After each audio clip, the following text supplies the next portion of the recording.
오랜만에 여러분들이 아주 기대하고 계셨던 드디어 싱크백지 촬영하러 현장에 나왔습니다. 오늘 영상은 합치편과 마찬가지로 여러분들께 궁금하신 것 위주로 한번 촬영을 해보도록 하겠습니다. 특히 제 영상에 보시면 댓글을 많이 달아놓으셨더라고요. 제가 시공하면서 자세하게 설명드리도록 하겠습니다. 오늘 작업 양이 굉장히 많습니다. 보통 도배사 한 분이 싱크백지 같은 경우에는 15평 정도, 많으면 20평 정도 바르거든요. 오늘 작업량이 35평 정도 되니까 이틀 분량입니다. 촬영하랴, 밑작업하랴, 도배하랴 제 혼자 다 해야 되기 때문에 서두르겠습니다. 연장 차고 다시 시공하면서 설명드리도록 하겠습니다. 각! 아, 이게 오래 가서 안 되네.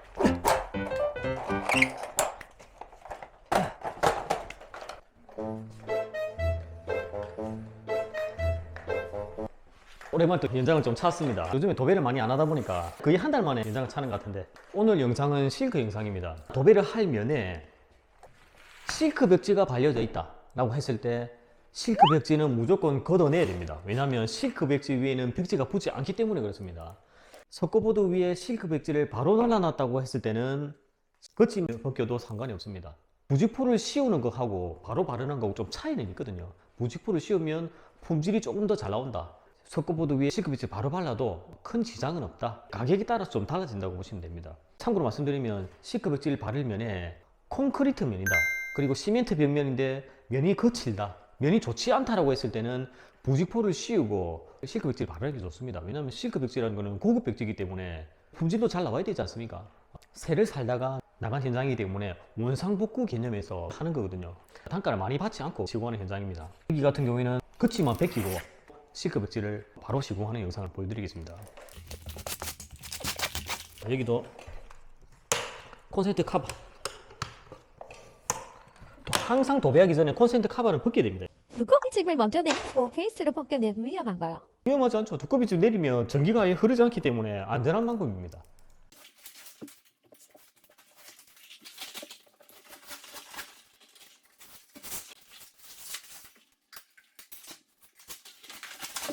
보시면 초배 작업을 할 때 네바리가 울어 있는 경우가 많거든요. 어떻게 할 것이냐, 네바리를 다 뜯어내고 새로 네바리를 칠 것이냐, 아니면 칼집만 내어서 바로 네바리를 걸 것이냐, 두 가지 방법이 있는데요. 이렇게 뜯어내버리면 네바리 크기가 한정되어 있기 때문에 네바리를 두 번 걸어야 되는 경우도 발생을 합니다. 이런 경우에는 칼집만 내어서 네바리를 바로 얹혀버리면 깔끔하게 시공이 된다. 이거 말씀드리고 싶었습니다. 네바리 치는 거 한번 보여드리겠습니다. 기존의 벽지를 뜯고 난 뒤에 초배를 하지 않고 바로 싱크 벽지를 바른다는 가정하에서 안에 네바리가 쳐져 있을 경우가 있습니다. 그때는 네바리를 보면 많이 울어 있거든요. 울어 있을 때는 기존에 있던 네바리를 다 걷어내지 말고 중간에 배를 따고 칼집을 내어서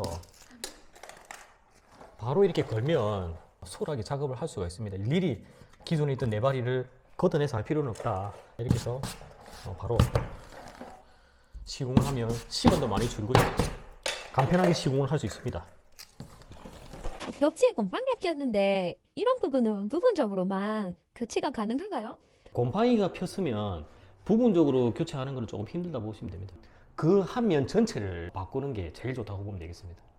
여기는 보시면 창가이기 때문에 외벽이라는 거죠. 유리잔에다가 음료수를 따랐을 때 물방울이 맺히듯이 밖에 하고 안 하고 온도 차이가 나면 물방울이 맺히는 거거든요. 그렇게 되면 곰팡이가 필 가능성이 많습니다. 결로 현상이라고 하는데, 결로 현상을 줄이려고 하면 벽면에 단열 처리를 해야 됩니다. 단열 공사를 제대로 하고 도배를 하면 곰팡이는 거의 피지 않는다, 이렇게 보시면 되겠습니다. 곰팡이 핀 벽지를 뜯을 때 보니까 네. 먼지도 많이 날리던데 네. 창문을 열어놓고 쓰다가 시동할 때는 그런 창문을 지금 열어놔두네요. 벽지를 뜯을 때는 곰팡이 포자라든지 먼지가 굉장히 많이 나기 때문에, 그래도 마스크를 안 가져가지만 마스크를 쓰고 환기를 시키면서 벽지를 뜯는 게 좋겠죠. 벽지를 시공할 때는 문을 닫아 놓는 것이 좋습니다. 맞바람이 세게 한다든지 덥다고 해서 선풍기를 틀면서 시공을 한다든지 이렇게 되면 강제적으로 말리는 그런 효과가 나기 때문에 벽지 하자가 많이 납니다. 덥다고 하면 한쪽 문만 열고 맞바람이 안 치게 시공이 가능하나, 시공할 때는 문을 닫아 놓고 벽지를 뜯을 때는 문을 열어놓고 환기시키면서 작업을 한다. 에어컨은 제가 해보니까 별 지장은 없는 것 같아요. 근데 에어컨 바람이 시공한 벽면에 바로 쐬게 되면 그건 또 문제가 된다. 무풍 에어컨이라든지 이런 거 좋습니다. 소배지가 아닌 것 같은데 이건 어떤 신기해요? 초배지의 종류가 몇 가지가 있거든요. 부직포도 있을 것이고, 그다음 텍스, 에코텍스, 신부직포 이런 여러 종류의 초배지가 있습니다. 과거에는 부직포를 많이 사용했지만 요즘에는 텍스, 신부직포로 많이 가는 추세거든요. 근데 초배 비용이 단가가 좀 올라가기 때문에 이런 지방에서는 아직까지 부직포를 좀 많이 시공을 합니다. 제가 한 가지 또 말씀드릴 것은 기존에 벽지를 뜯을 때 텍스가 시공이 되어 있다라고 하면 그걸 다 뜯어내고 새로 초배를 해야 되는 거거든요. 부직포가 시공이 되어 있다라고 했을 때는 부직포가 잘 붙어 있을 때는 실크 벽지 겉지만 떼고 초배 없이 바로 시공 가능하다. 이런 또 차이점이 있을 수 있습니다. 이 벽면 같은 경우에는 부분적으로 여기만 도배를 하고요. 이쪽 면에는 도배를 하지 않습니다. 그때는 벽지를 재건할 때 그냥 탁 뜯어버리게 되면 이쪽 도배하지 않는 면까지 손상이 가는 경우가 있습니다. 그렇게 되면 전체 또 다 해주는 경우가 한 번씩 생기거든요. 초보분들은 벽지를 제거할 그 면에 헤라라든지 자를 대고 한번 커팅을 해줍니다. 커팅을 해준 상태에서 벽지를 벗기면 깔끔하게 벗겨지겠죠. 나중에 새로운 벽지를 바르면 깔끔한 시공이 된다. 이렇게 보시면 되겠습니다. 지금 보니까 줄자가 약간 특이한 것 같네요. 스텐입니다. 스텐이기 때문에 녹이 아시죠? 요즘 조배사들이 물을 많이 쓰지 않습니까? 장갑이 이렇게 되면 물이 묻기 때문에 녹이 쓸거든요. 보통 몇 개월 쓰면 녹이 쓸어서 다 버리고 이렇게 하는데 스텐 재질이기 때문에 물이 묻도 녹이 잘 쓸지 않습니다. 주기적으로 이렇게 닦아주시면 굉장히 오래 쓸 수 있습니다. 가격은 한 2만 원 이상 정도 가격대는 높은데 이거 하나를 사용해서 몇 년 쓰는 것이 더 좋다고 생각해서 쓰고 있는데 괜찮은 것 같아요, 이 주자. 아, 네. 오늘 좀 많이 바쁩니다. 제가 혼자서 이틀 만에 끝내야 되거든요. 그래서 좀 바쁩니다. 질문하지 마세요, 이제. 도배는 바르는 거는 한 20%, 그다음 초배하는 거는 거의 70%, 80%를 차지합니다. 뜯는 게 일이죠. 뜯는 게 일이고 뜯는 게 기술이지.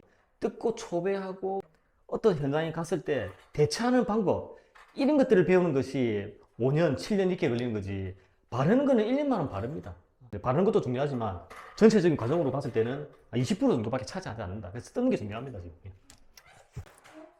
이제 좀 질문하지 마세요. 이제 장난 삼아서. 이제 벽지 체크가 다 끝났거든요. 이제 부직포 시공할 건데 제가 가지고 있는 부직포가 110짜리 하나 하고 120짜리 하나가 있거든요. 부직포의 크기는 110, 120, 130 보통은 세 가지 정도 나오는데 110, 120짜리를 많이 쓰니까 이걸로 쓰시면 되겠습니다. 텍스라든지 신부직포 이런 초배질을 할 수는 있으나 이번 현장도 부직포를 사용해서 초배하는 과정을 한번 보여드리겠습니다. 이 면 전체 높이를 알아야 되거든요.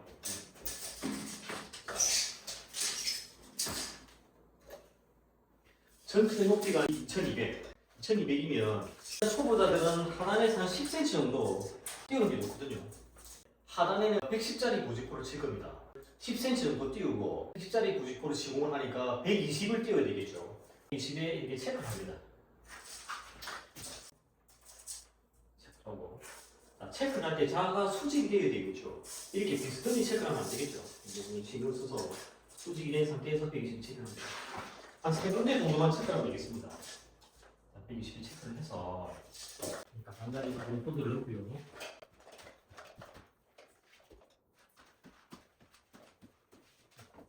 체크를 한 밑에 부위까지 본드가 들어가야 됩니다. 체크를 한 위에 본드가 들어가면 나중에 시공하는 과정을 보시면 알겠지만 벽지와 벽이 붙는 현상, 부직포를 시공하는 이유는 띄운 시공을 하기 위해서인데 체크한 위에 본드가 들어가면 벽체하고 붙는 현상이 나타나기 때문에 부직포를 친 효과가 나타나지 않거든요. 항상 체크한 밑에 본드가 들어가야 됩니다. 이 본드 헤라 같은 걸로 본드를 보는 위에 이렇게 본드를 구매를 하면 본드를 시공하실 때 헤라를 같이 동봉해 주니까 사용하시면 되겠고요. 판다고 하면 1,000원 정도 하세요. 추가로 구매하셔가지고 하시면 시공성이 좋아집니다. 이 110짜리 부직포를 가지고 일단 잘라서 시공을 볼게요.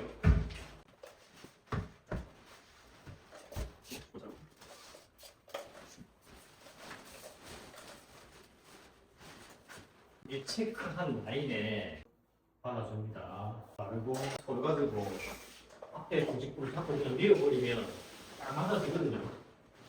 그래서 체크라는 이유가 여기 있는 겁니다. 일자로 맞아줬죠.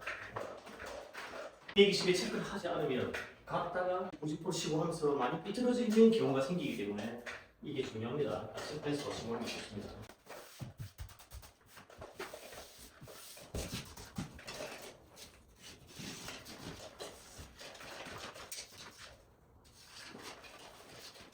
시공 다 되면 조금 더 평평하게 펴질 수 있게 한번 다른 다리를 옆으로 쳐주는 것이 좋습니다. 해주기. 하단을 시공했고 이제 상단을 시공을 해야 되는데 상단의 높이가 얼마나 되는지 한번 보겠습니다. 상단 높이가 102 정도 나오거든요. 고지포를 하는 게 있는 게 110짜리가 있고 120짜리가 있습니다.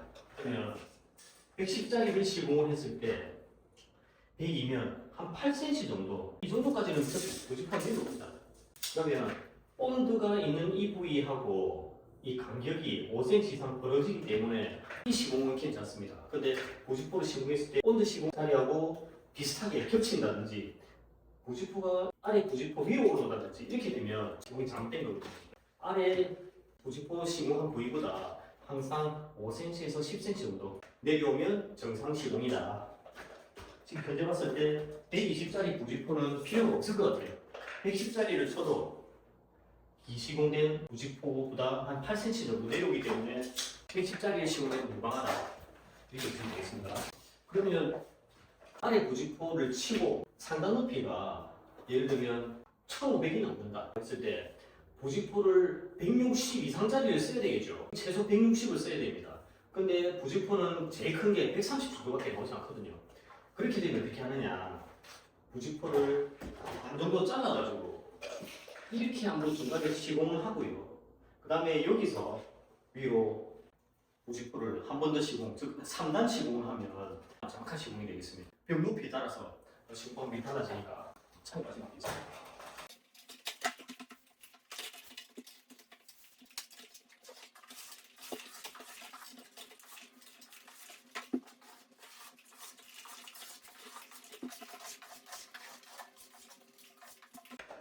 가장자리 본드 넣을 때 본드가 적정량이 아주 고루고루하게 잘 들어가야 됩니다. 왜냐면 어떤 데는 본드가 많이 들어가고 어떤 데는 본드가 적게 들어간다고 했을 때 본드를 얇게 시공했을 때 조금만 시간이 지나도 금방 접착면이 떨어집니다. 그렇기 때문에 항상 적정한 양의 본드를 시공을 하고 고지포를 되도록이면 빨리 시공해야 됩니다. 110짜리 몰딩 많이 맞춰서 10cm 정도 무조건 내려오죠. 이게 정상 시공입니다.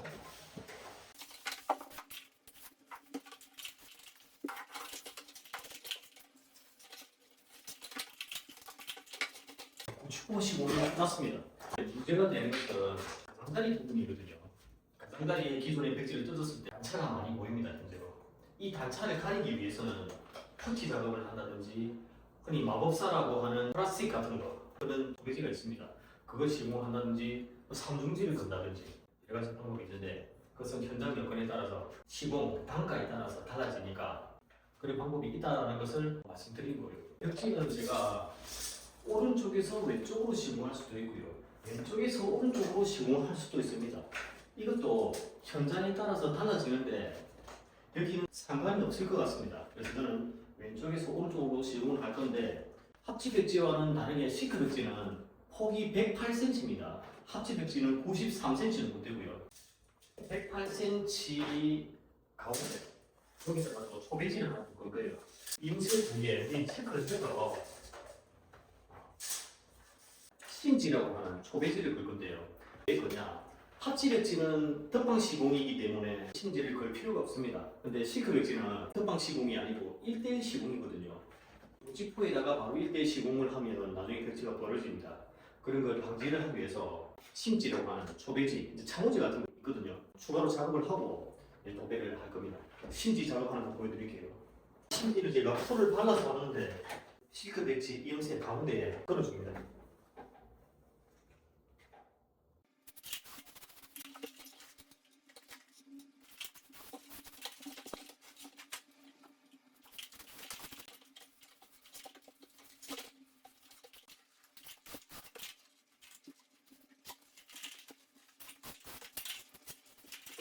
이렇게 해서 고지포를 치고 심지 작업까지 하는 초배 과정이 완전히 끝났습니다. 3시간 건조가 되면 심지가 바짝만한 상태에서 도배를 하면 되겠습니다. 벽지가 이런 식으로 이렇게 도배되겠죠. 자, 이렇게 한 폭 걸리고 한 폭 걸리고 한 폭 걸리고 이렇게 식으로 될 거예요. 초기가 거의 끝났습니다. 무상이나 상사 같은 좀 부위에도 소비 시공을 해야 되죠. 영상이나 항상 좁은 부위에도 초배지를 시공할 수도 있고 시공하지 않을 수도 있거든요. 기존의 면이 좋다고 하면 하지 않아도 됩니다. 기존의 면이 뜯었을 때 좋지 않다고 하면 전체 초배를 하는 것이 제일 깔끔하겠습니다. 합치 벽지 같은 경우에는 다르다. 기존 벽지 뜯어내고 초배를 바로 하는 경우가 많고요. 실크 벽지 같은 경우에는 기존 벽지 뜯어내고 90보 치고 힌지 걸고 다음에 도배하는 경우가 많다. 일반적이다. 이렇게 보시면 되겠습니다. 합치든 실크든 초배는 무조건인 건가요? 합치 벽지라고 해서 초배지가 다른 건 아닙니다. 합치 벽지나 실크 벽지도 초배지는 같다고 보시면 됩니다. 또 다른 측면 중에 기존 벽지를 뜯어내고 방수제를 바르고 다시 초배 작업을 하고 벽지를 해놔도 뭐 문제가 없을까요? 벽지를 걷어내고 방수제를 바르고 도배를 한다고 해도 곰팡이 한번 폈던 현장은 곰팡이가 다시 필 확률이 굉장히 높습니다. 결로 현상이 미리 크거든요. 단열 공사를 하고 도배를 하면 곰팡이는 어느 정도 해소가 되니까 환기 잘 시켜주시고 주기적으로 제습기를 틀어주시고 이렇게 하면 되고요.